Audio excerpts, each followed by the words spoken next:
Happy Friday, everybody.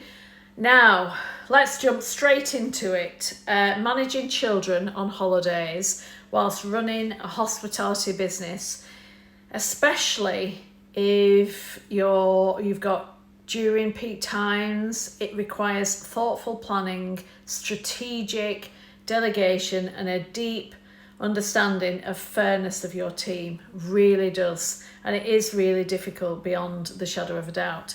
So here's some top tips I wanted to give you today to help you balance both worlds effectively and harmoniously, to help and support you, your team and your business. So first of all, plan ahead. Family calendar meets business diary.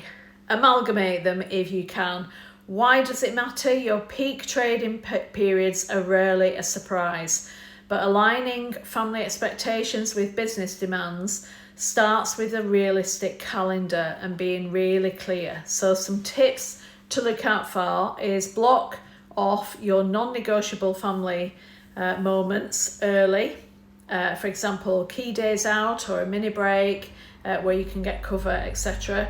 And share your availability with your partner support system in advance, making sure that you're all on the same page.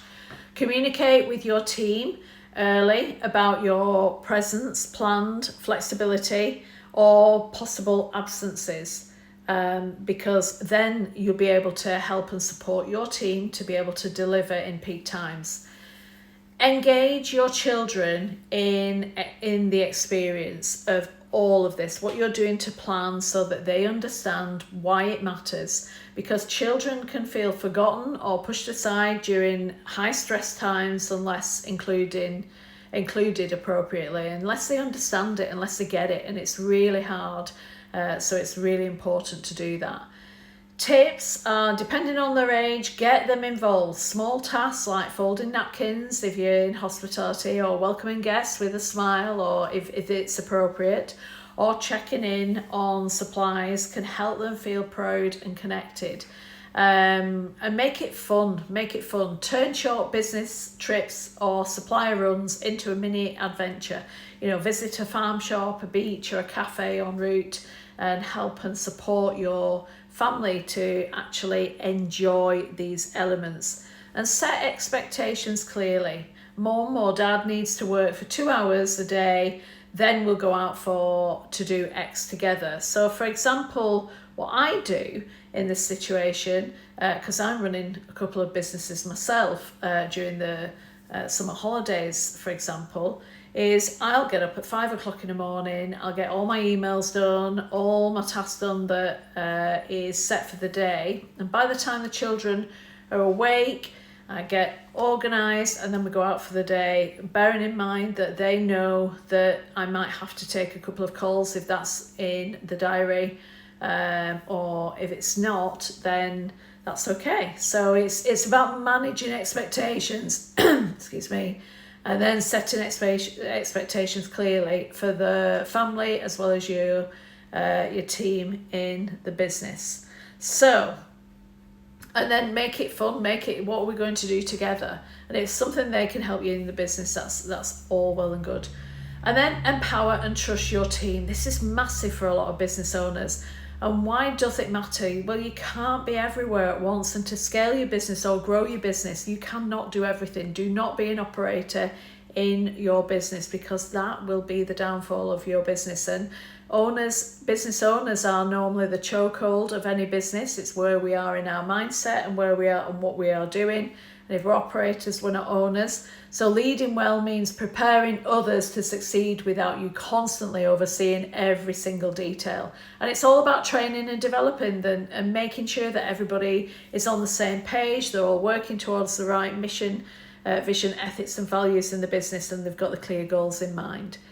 Top tips are: build a competent second in command or appoint a holiday lead during school breaks.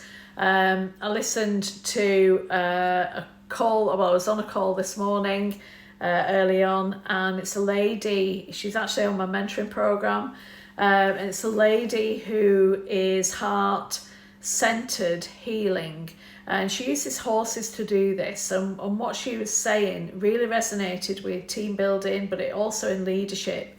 That horses do not say, well, there's only one leader in the business, in the paddock, for example, or in the field. That you'll have a curious one who goes and finds out things. You'll have a leader who will take you to water. You'll have a leader who will take you in at night, for example. And they're all different personalities in the horses. And it's great for team building and also leadership to understand that you've got your strengths, weaknesses, opportunities and threats.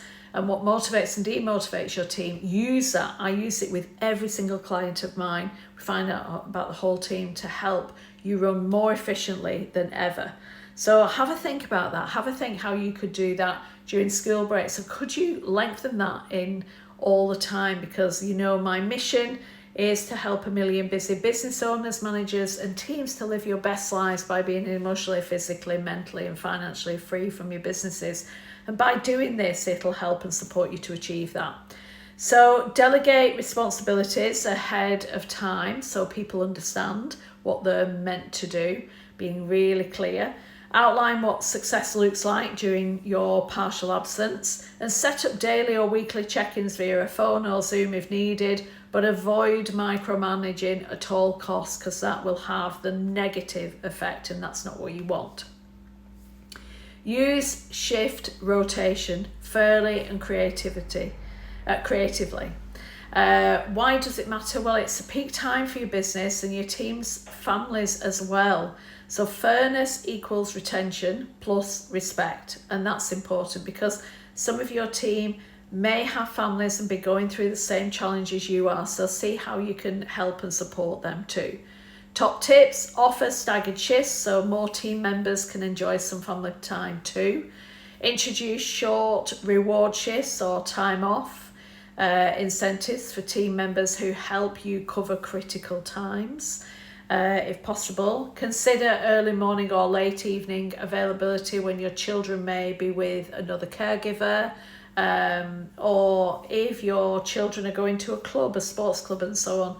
Could that help and support you? So really look at how you can help and support your team as well as yourselves. Outsource and automate where possible. We talk about this regularly. Why does it matter? You need to protect your energy and time for both roles. You don't want to be facing burnout. So top tips are hire a trusted nanny or babysitter or a sports club, school club, any of the YHA clubs, any clubs that are going out there at the moment, but be early on that because you might miss out if you're not quick enough.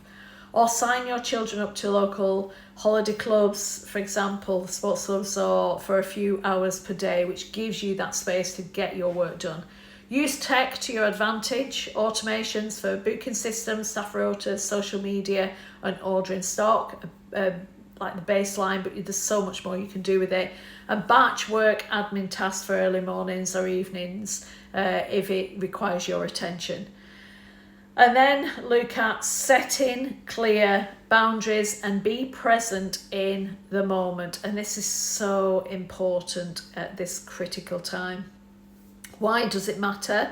Half working, half parenting creates guilt and resentment on both sides. It creates aggravation, frustration, you name it, and you could end up with a bit of a roller coaster here of emotions. Tips are create fully on and fully off times. Communicate this to both the team and the family. And even 30-minute bursts of uninterrupted time with your children are more powerful than 3 hours distracted hours. Similarly, make sure your team has focused attention during scheduled work time. So being very mindful you're not dealing with your children whilst you're trying to communicate with your team, because that would be completely wrong as well, and that would be frustrating. Lead by example with compassion. Why does it matter? Well, your team are watching how you juggle. Your leading with empathy encourages a positive workplace and culture, and it is so important, and it really drives positive outcomes here.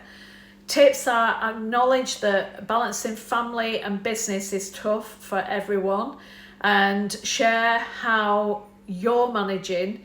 It builds trust and it encourages others to speak up if they're struggling as well. And recognise efforts and show gratitude often, even if it's in the peak of chaos. Really look and say, well done, thank you, you're doing amazing. And some bonus tips here are: create a holiday hub for team families, or for everybody. I think it's important everybody gets involved. If space and policy allow, create a safe supervised area during the day with crafts, movies, snacks for employees, children, if that's possible. A lot of places it's not, but be mindful. This kind of solution builds loyalty and shows you truly value people, not just productivity, which actually increases productivity without a shadow of a doubt. And it's really important to really look at how you can help and support your team. If you found certain clubs that your children go to, and actually your employees' children will benefit as well, see how you can facilitate that as well to make sure that you give a win-win situation for all. But bearing in mind, you've got to ask permission and invite your employees to actually get on board if they're interested.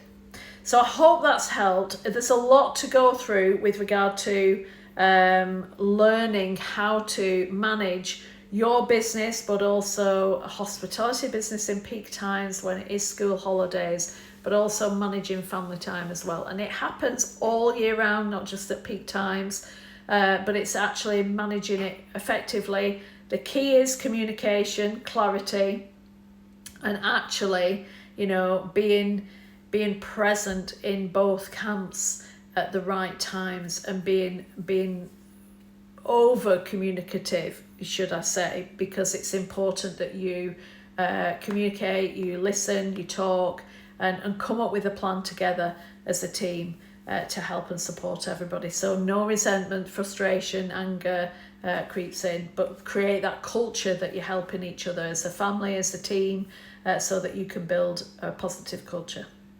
So I hope that's helped. As always, please subscribe, like and share, because sharing is caring. I've already mentioned my mission of helping 1 million busy business owners to live their best lives by being emotionally, physically, mentally and financially free from your businesses. But it's really important that it's sharing is caring. And if you've got any questions, any FAQ Fridays that you want your questions answered on a Friday, please DM me or email me, alison@ajlakes.com.